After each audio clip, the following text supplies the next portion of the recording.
And I went off and became an actor because my mother wanted my little brother to be an actor, and I thought if I became an actor, I would get my mother's affection. It wasn't until my mother was dying, and I'm talking to her, and she told me the reason that she was babying Antonio was because he had asthma, and my father always had questioned whether it was his son or not because he looked so much like her family and didn't look so much like him.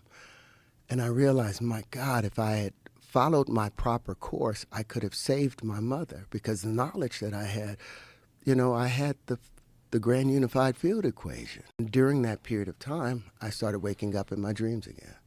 And I started going back into that palace. And I remembered all of these things, and I started patenting them. As I moved along, I got in touch with Michael Hudak. He was the president of the University of Science and Philosophy, because I was studying a guy named John Keeley, who had worked with frequency back in the 1870s, had built the first what do they call it? Self-sustaining engine. Back in 1872, but he wouldn't tell people how he built it. And I was watching a program with Del Pons, and somebody in the audience said, "Doesn't John Keeley's work remind you a lot of Walter Russell?" And a bell went on.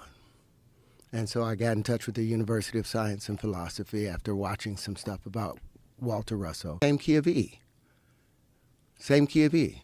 40.5 hertz. The next one would be like 81 hertz.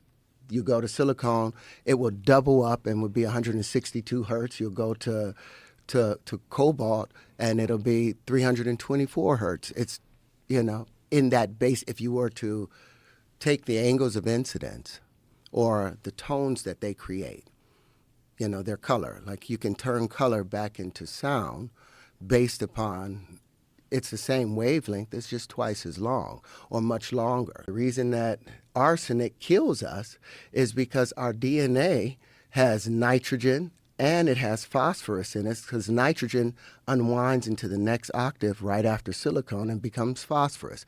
Our DNA has both of those in there, but it's going by tone. So the moment arsenic, which sits as a -3 on the next octave, the moment arsenic is introduced, the body thinks that, oh, this is my thing that I need. And it tries to wrap itself around the arsenic, but it causes the DNA to unravel because it's 4 times as large as that nitrogen was.